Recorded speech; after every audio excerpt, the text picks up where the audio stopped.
Hola, bienvenidos a nuestro cuarto podcast de PCM Salud Mental. Yo soy Rodrigo y soy psicólogo clínico y psicofisiólogo. El día de hoy vamos a estar hablando del cerebro en cuarentena. Es la segunda parte del primer podcast que tenemos, que se llama Pandemia y Cuarentena. Y el día de hoy vamos a estar hablando de los efectos que tiene el encierro y la cuarentena sobre nuestro cerebro y sobre otros mecanismos que tenemos y sistemas. Entonces, bienvenidos y empezamos.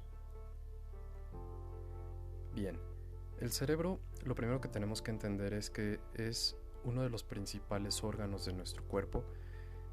Es el único órgano que no podemos ver nosotros de nuestro cuerpo porque está dentro de nuestra cabeza. Y es el más complejo a nivel de todo su funcionamiento. Mucho se ha investigado y todavía continuamos en investigaciones tratando de descubrir todo su funcionamiento, porque sabemos que no es igual un cerebro a otro, a pesar de que anatómicamente tengan las mismas regiones, funcionan de manera muy diferente. Entonces, justamente porque funcionan de manera diferente a nivel bioquímico, vamos a encontrarnos que funcionan exactamente igual de diferentes ante situaciones como puede ser una amenaza, ¿no? Pero antes de empezar a hablar de conceptos de neurociencias, quiero que hablemos un poquito de la cuarentena. Cuarentena, en estos momentos, es importante que lo aterricemos a la situación actual.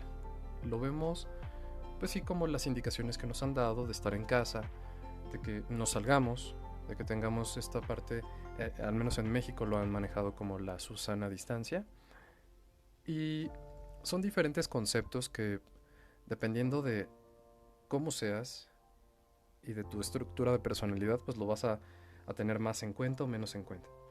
Sin embargo, cuando hablábamos de aislamiento, más que de cuarentena, en la historia, y eso lo podemos ver en una línea de historia grandísima, a las personas que llegaban a aislar justamente eran a los enfermos mentales o a los delincuentes, o a los enfermos, ¿no?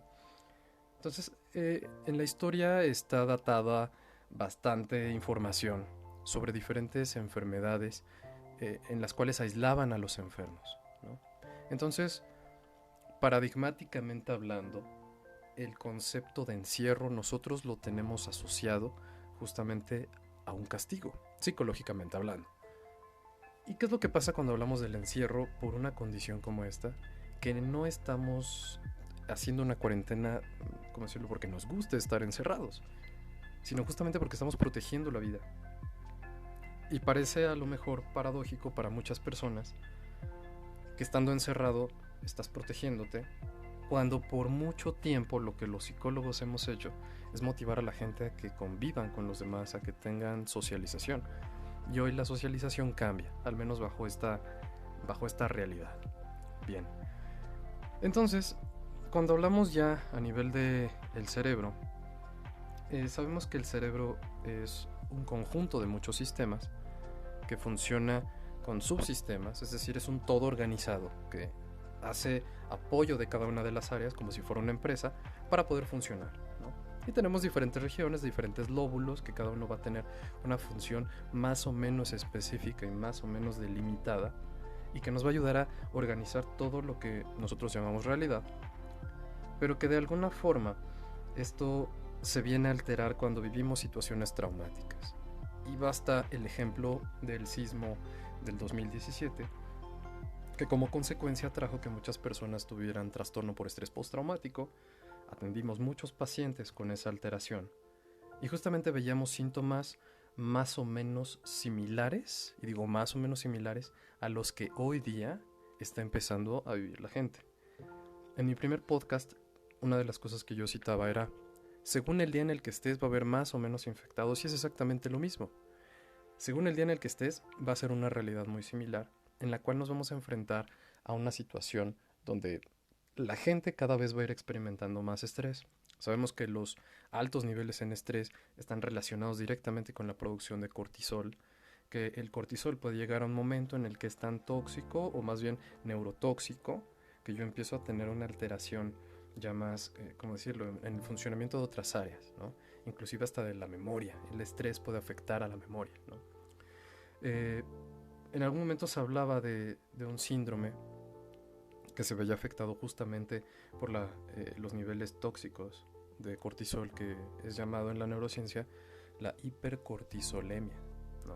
Entonces sabemos que cuando tenemos esta alteración se puede dañar una región en el hipocampo, que justamente el estrés me va a generar problemas de memoria, ¿no? Problemas de concentración, y ya vemos que aquí en México, pues bueno, no la tenemos de gane con el estrés, porque somos el país que en estrés laboral pues le ganamos a muchos, ¿no? Entonces, si tomamos en cuenta estos dos aspectos, sabemos que cuando se altera el cerebro, pues evidentemente vamos a tener una modificación en la producción de diferentes neurotransmisores y diferentes hormonas, ¿no? Hay diferentes hormonas que nos van a ayudar a poder regular desde el sueño, como lo puede ser la melatonina o la producción de melatonina. Sabemos que las personas en un proceso de encierro pueden tener alteraciones de epinefrina y norepinefrina, y también sabemos que esto puede llegar a afectar inclusive a dos hormonas, ¿no? Que una es la leptina y otra es la grelina, ¿no? Que esas ayudan tanto a la saciedad como, bueno, la sensación de saciedad, como al hambre, ¿no? Entonces, ¿qué es lo que le pasa a muchas personas? He conocido y me han enviado mensajes diferentes personas, pacientes, que me hablan de estoy comiendo más, estoy teniendo un mayor consumo, sobre todo de carbohidratos simples, ¿no? Que son los que tenemos más a la mano. Y desafortunadamente, por tener el acceso a estos alimentos, pues no nos nutren, y en efecto después de unas horas vamos a volver a tener o experimentar hambre. Entonces, déjame te hablar un poquito más de el otro mecanismo. Entonces las personas empiezan a encerrarse, se empiezan a aislar, pero lo que está pasando psicológicamente es que de alguna manera estamos peleando contra un enemigo invisible. Un enemigo invisible que una cosa es la realidad que yo estoy viviendo dentro de mi casa, y otra la que veo en las noticias, y otra la que me cuenta mi amigo que es médico, y otra que me cuenta a lo mejor una persona que tiene contactos en el gobierno y entonces tiene información clasificada.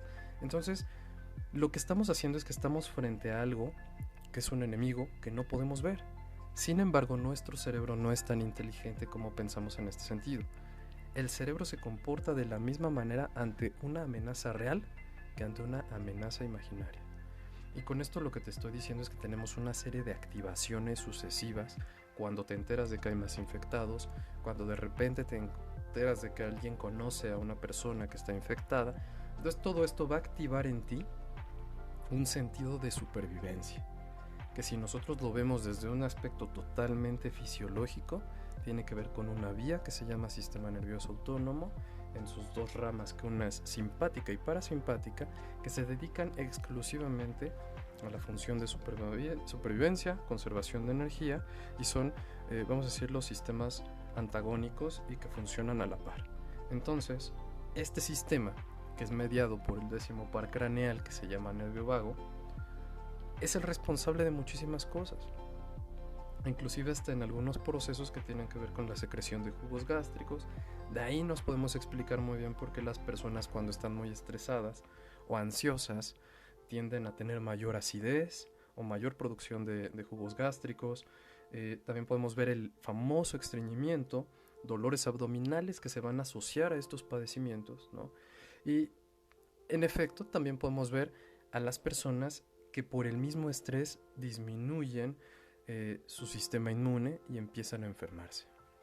Por ahí hay toda una investigación que se está haciendo en estos días, en este mes, el mes de marzo y el mes de abril, que nos explican un poquito por qué las personas que han estado, ¿cómo decírtelo?, encerrados, tosen y entonces empiezan a sentir que tienen coronavirus, ¿no? Y es porque justamente hay síntomas que en la psicología los llaman psicosomáticos, somáticos o somatomorfos. Esta clase de alteraciones son producto, sí, de un proceso dual. Hay que hablar que en la psicofisiología siempre estamos hablando de una dualidad entre mi mente, mi cerebro, y entre mi cuerpo. Es decir, todo está unido, no puede existir una sin la otra. Y son procesos que están conectados. Entonces, en efecto, si yo empiezo a sentirme con miedo por tener algo, y de repente empiezo a darle mayor atención a ese no voy a llamarlo síntoma, pero esa sensación, tosí. Entonces me empiezo a volver hipervigilante con eso, empiezo a activar mi sistema nervioso autónomo y entonces yo empiezo a tener una alteración en la producción de diferentes neurotransmisores y me empiezo a activar como si yo estuviera huyendo de algo o luchando contra algo. Y lo peor es que es ese enemigo imaginario que no puedo ver, que es una bacteria. Y como hay tantos artículos en internet y tanta información sobre es que te puedes contagiar de tal manera y no hagas esto porque es peligroso y sí puedes hacer aquello y de repente algún experto habla sobre algo que sí se puede hacer pero tú leíste que no, entonces claramente nos confundimos. Es decir, el cerebro, una de las cosas que hace es luchar para tener el control sobre las cosas. Y de hecho ese es el principal punto de estrés en mucha gente. Que evidentemente una cuarentena por una pandemia como la que estamos viviendo genera mucha incertidumbre. Genera mucha incertidumbre porque no sabemos, en efecto, lo que viene. Pero de ahí viene una recomendación que te voy a hacer.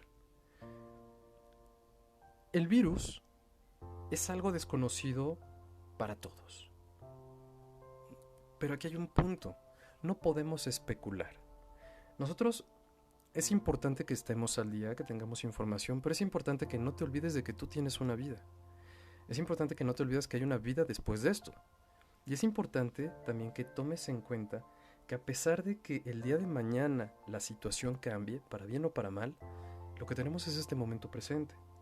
Y eso me gusta retomarlo de la atención plena, del mindfulness, porque este momento presente donde a lo mejor yo tengo una casa, donde tengo alimentos, donde tengo un trabajo, o si no lo tengo, pues tengo otras cosas, tengo a mi familia cerca, no sé, tengo a mi mascota, tengo esta oportunidad, en mi caso, para llegar a ti, hasta tus oídos.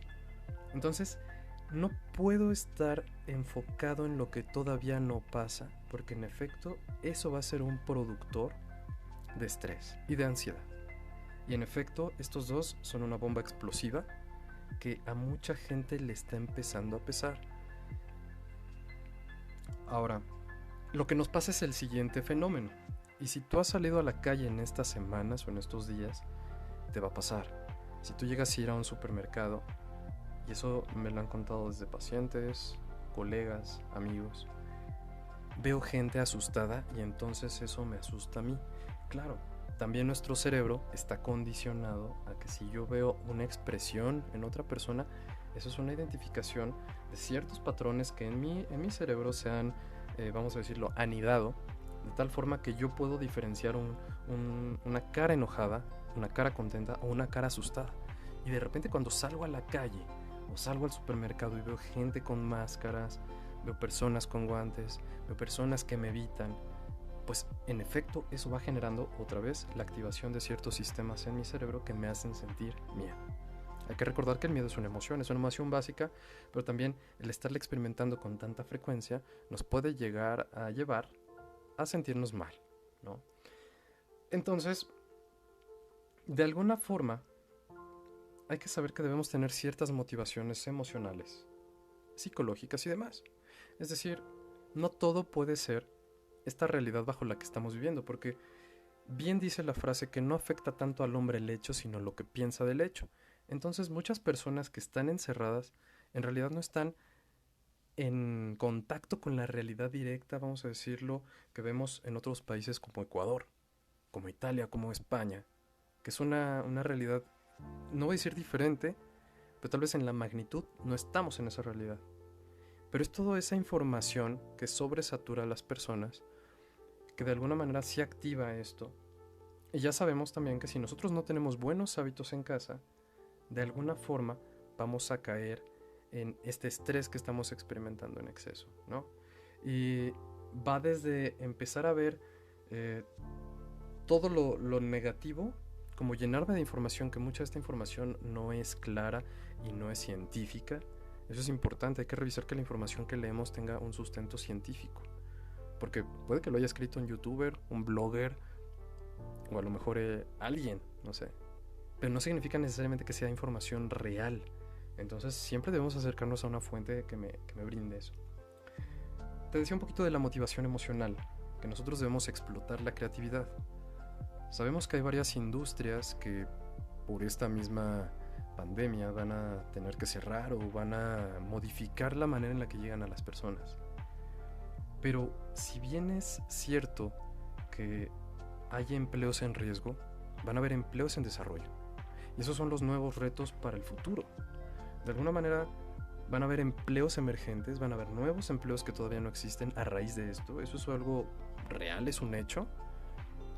Es probable hasta inclusive que haya empleos que desaparezcan por completo o profesiones y se generen nuevas a partir de esto.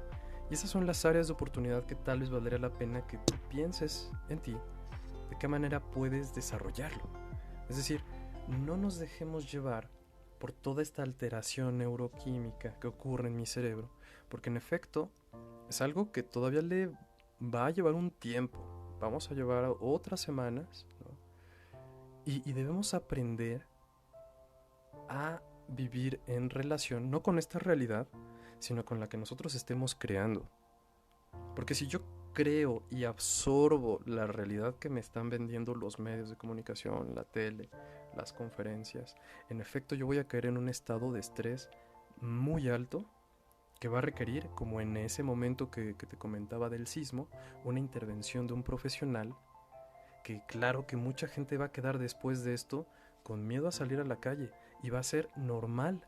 Eventualmente, una vez que acabe todo esto y retomemos con naturalidad nuestra vida, va a ser un proceso lento, va a ser un proceso gradual en el cual muchas personas, inclusive hasta los mismos médicos que son la primera línea de intervención para los enfermos, van a tener esto, ¿no? Porque, pues claro que ellos están preparados como médicos, pero no preparamos psicológicamente a todos los especialistas de la salud. Ahora viene también un concepto darwiniano. Todos los cerebros, como se comportan de diferente forma, va a haber gente mejor preparada para esto.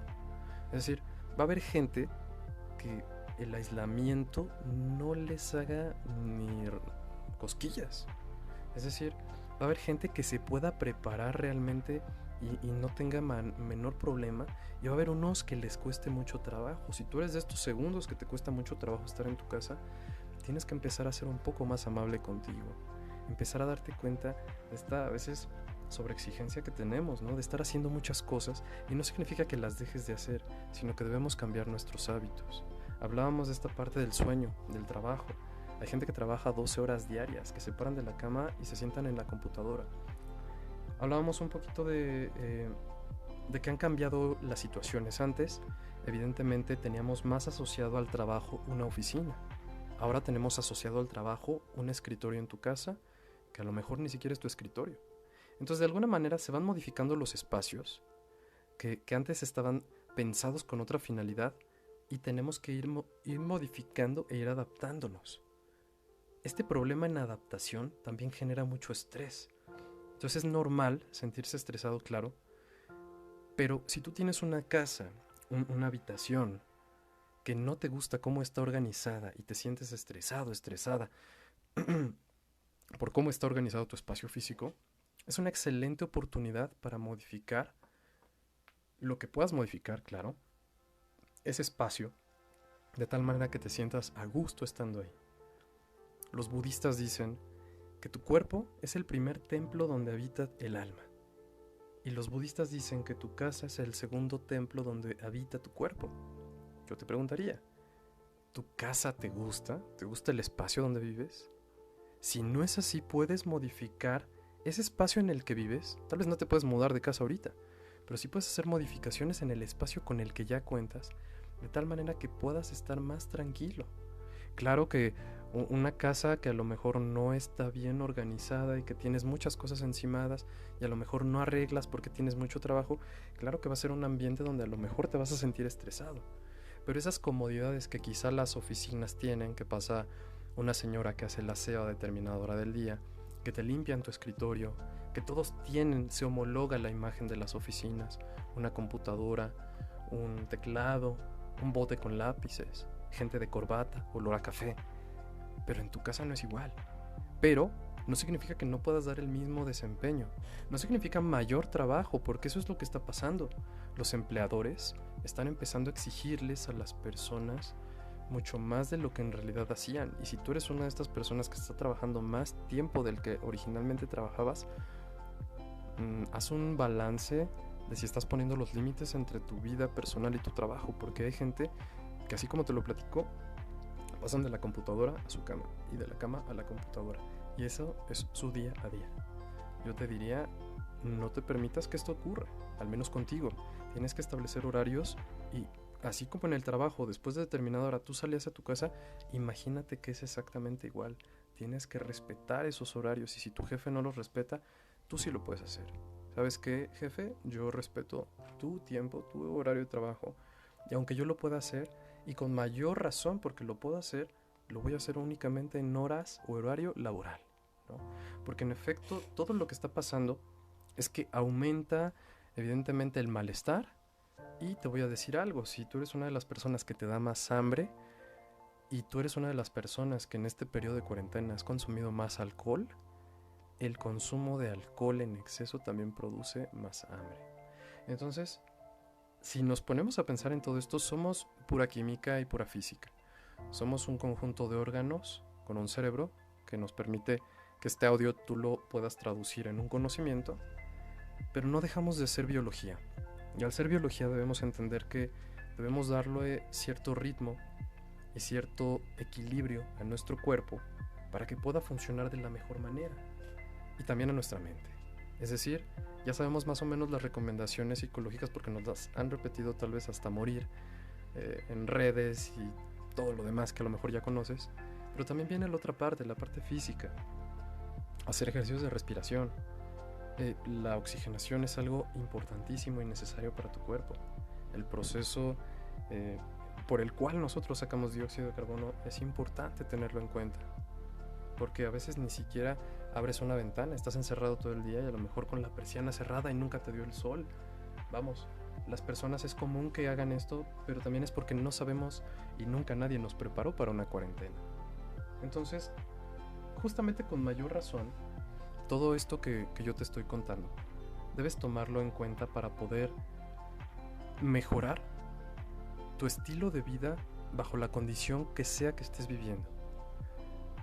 Es decir, te invito a la reflexión y a que en este momento, o en un momento futuro, en un momento libre del día que tengas, observes tu espacio físico donde trabajas, o el espacio físico donde estás la mayor parte del día.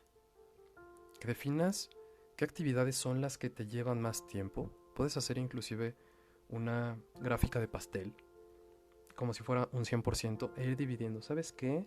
Esto yo lo destino a hacer limpieza en casa. Este periodo lo destino a leer. Este periodo lo destino, no sé, a platicar con mi familia, ¿no? O este periodo lo ocupo para hacer otra actividad. Yo creo que inclusive aunque tú vivas solo o estés haciendo esta cuarentena solo, hay actividades que puedes hacer como tener videollamadas. El cerebro, te voy a decir algo, también eso está cambiando, el proceso social está cambiando porque evidentemente nuestro cerebro no puede diferenciar el proceso social, vamos a decirlo, funciona de una manera muy similar el socializar en una videollamada que de manera física. Sin embargo, no vamos a tener la misma activación de todos nuestros centros en una videollamada, eso es algo real. Pero el proceso social no debemos dejarlo de tener.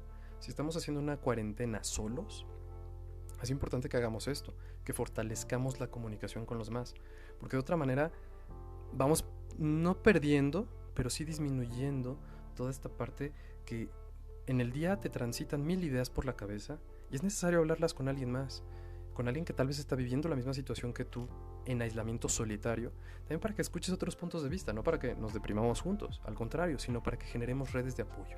Esa es una de las ideas. Sabemos que el cerebro se puede alterar, sí, pero más que enfocarnos en las alteraciones bioquímicas que podemos tener, podemos enfocarnos también en cómo promover la salud de nuestro cerebro. Y la salud de nuestro cerebro va desde el no consumir en exceso cafeína, no consumir carbohidratos simples como ya lo hablábamos, no consumir en exceso azúcar. El azúcar va de la mano para desarrollar enfermedades crónicas como lo es la diabetes o la hipertensión. Todas aquellas alteraciones cardíacas que en este momento estamos viendo que también son un factor de riesgo. Entonces, como una recomendación desde el aspecto muy clínico y muy médico, sabemos que debemos tener hábitos que promuevan en mi cuerpo un funcionamiento más adecuado. Y si yo ya detecté que a raíz de esto estoy empezando a experimentar alteraciones de sueño, porque eso es otra, Vemos gente que se está durmiendo diario a la 1, 2 de la mañana y despiertan igual a las 7 de la mañana a volver a trabajar. Entonces, otro dato ahí, ¿no? Tenemos que organizar nuestro sueño, ¿no? Tenemos que darle tiempo, tenemos que utilizar luz natural, bajarle la intensidad a la pantalla del celular, tenemos que darnos un periodo para descansar. Es más, no es que yo te esté invitando a la meditación, pero si no lo has hecho antes, puedes intentarlo. Si ya lo has hecho antes, puedes retomarlo. Y si no, puedes hacer ejercicios de respiración que son excelentes y se llevan muy bien con la meditación.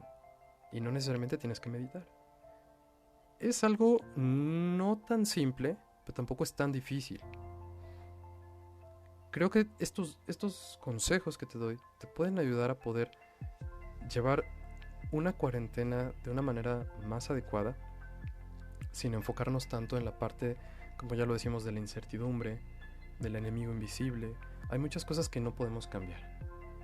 Nuestro cerebro, y eso lo sabemos porque la ciencia nos lo ha dicho así, va a luchar contra intentar controlar esta incertidumbre. Y muchas veces intentamos luchar, pues, pero porque es una forma en la cual nos han enseñado. ¿Quién te dijo que tienes que estar luchando contra el control? Suéltalo. O sea, no tengo por qué estar empujando.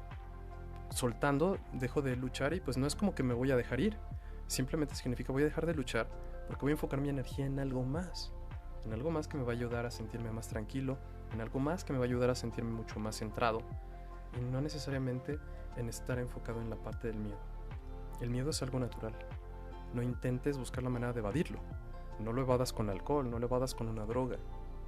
Tampoco significa acéptalo enteramente en ti, sino significa el miedo es algo que puede estar presente, sí, pero pese a eso tú puedes hacer tu vida. Pese a eso tú puedes hacer otras cosas. Y pese a eso, cuando todo esto termine va a seguir existiendo un mañana. ¿Cómo piensas vivir ese mañana? ¿Cómo va a ser tu readaptación al mundo? Hablábamos al principio del podcast de la gente que está aislada por ser un criminal o un enfermo. Esas personas también sufren un proceso de cambio, de adaptación, de rehabilitación al mundo.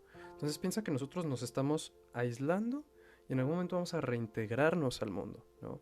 Entonces, de la manera en la que nosotros lo hagamos va a depender mucho de cómo vivamos este proceso de cuarentena. Te invito a que lo hagas de la manera más amable, que lo hagas de la manera más activa. Creo que hay miles de estrategias y miles de herramientas para poder hacerlo, desde cursos, desde lecturas, desde artículos, que no necesariamente tienen que ver con el virus, tienen que ver con muchísimas cosas más, aprendizajes, ¿no? Y que no veas esto como si fuera, híjole, podemos leer y podemos enterarnos de muchísimas cosas negativas, pero estoy seguro que aún pese al panorama más oscuro que podamos llegar a ver, siempre va a haber una forma de poder salir adelante. Y eso nos lo han enseñado personajes como Viktor Frank, nos lo han enseñado personajes como, híjole, hay bastantes, Carl Rogers, Aaron Beck, Albert Ellis, hasta el mismísimo Freud nos enseñó mucho de eso, ¿no? Entonces creo que si la historia algo nos ha enseñado es que siempre hay un mañana. Y mucha gente pensó que ya no habría mañanas. Y hoy seguimos haciendo historia, ¿no? Entonces, te dejo eso a manera de reflexión.